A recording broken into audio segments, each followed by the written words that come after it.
Badan Legislatif Mahasiswa Fakultas Ekonomi dan Bisnis atau BLM-FEB merupakan organisasi kemahasiswaan yang menjalankan fungsi kelegislatifan di tingkat fakultas.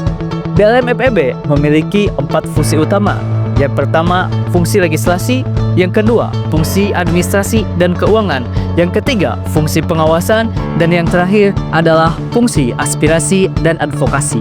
BLM-FEB 2025 membawa visi menjadikan Badan Legislatif Mahasiswa Fakultas Ekonomi dan Bisnis yang progresif, adaptif, aspiratif, dan proaktif dengan menjunjung tinggi nilai kebermanfaatan.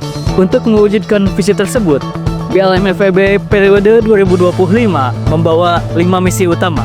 Yang pertama, optimalisasi fungsi legislasi dengan partisipatif untuk mewujudkan keputusan yang representatif. Misi yang kedua yaitu mengoptimalkan budaya administrasi yang adaptif dan responsif terhadap kebutuhan serta perubahan.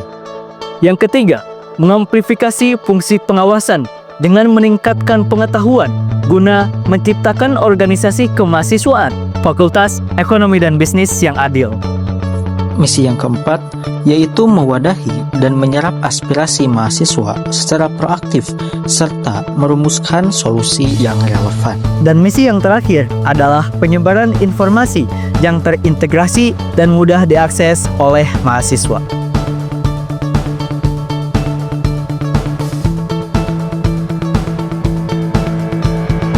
Sawakara hadir dengan semangat baru mengusung 5 nilai utama sebagai fondasi yang mengalir atas setiap elemen tubuh Badan Legislatif Mahasiswa Fakultas Ekonomi dan Bisnis. 5 nilai tersebut terdiri dari yang pertama, partisipatif dan representatif, yang dimana memaksimalkan fungsi legislasi dalam berpartisipasi aktif dan mewujudkan keputusan yang merepresentatifkan kebutuhan mahasiswa. Yang kedua, adaptif dan responsif, optimalisasi budaya administrasi yang adaptif dan responsif terhadap perubahan. Yang ketiga, amplifikasi fungsi pengawasan, yang dimana memaksimalkan fungsi pengawasan dengan memberikan pengetahuan mengenai peraturan pengawasan kepada seluruh anggota. Yang keempat, proaktif dan relevan, memperluas peluang mahasiswa dalam menyampaikan aspirasi dan menemukan solusi yang relevan. Yang kelima, atau yang terakhir, penyebaran informasi yang terintegrasi, yang dimana memaksimalkan media sosial dalam penyebaran informasi dan sebagai mediator dalam memperkuat kualitas pelayanan dan menjalankan fungsi. Stirikomit adalah jajaran yang bertanggung jawab memberikan arahan yang strategis, pengawasan, dan dukungan terhadap sebuah proyek ataupun kegiatan. Badan Legislasi merupakan badan yang menjalankan fungsi legislasi selaku pemegang kekuasaan dalam membentuk peraturan. Badan Administrasi dan Keuangan merupakan badan yang memiliki tugas membahas serta mengkaji proposal dan juga laporan pertanggungjawaban dan juga pelaksanaan anggaran Ormawa FEB. Komisi Pengawasan merupakan komisi yang melakukan tugas pengawasan terhadap program dan juga kegiatan yang dilaksanakan Ormawa FEB. Badan Aspirasi dan Advokasi merupakan badan yang menjalankan tugas dengan memperjuangkan hak-hak mahasiswa dan mengadvokasikannya pada pihak terkait. Staf Deputi Kominfo merupakan staf yang dibentuk dalam membantu program kerja dan juga kegiatan BLM-FEB di luar dari fungsi tersebut. Saya Muhammad Fajar Nugraha, selaku Ketua Umum Badan Legislatif Mahasiswa Fakultas Ekonomi dan Bisnis periode 2025, dibersamai oleh Gema Akbar Fitriansyah selaku Wakil Ketua Umum 1 dan Randi Febrian Pratama selaku Wakil Ketua Umum 2. Oleh karena itu, perkenalkan, Kami Parlemen Sawakara.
Badan Legislatif Mahasiswa Fakultas Ekonomi dan Bisnis. Periode 2025. Parlemen Sawakara.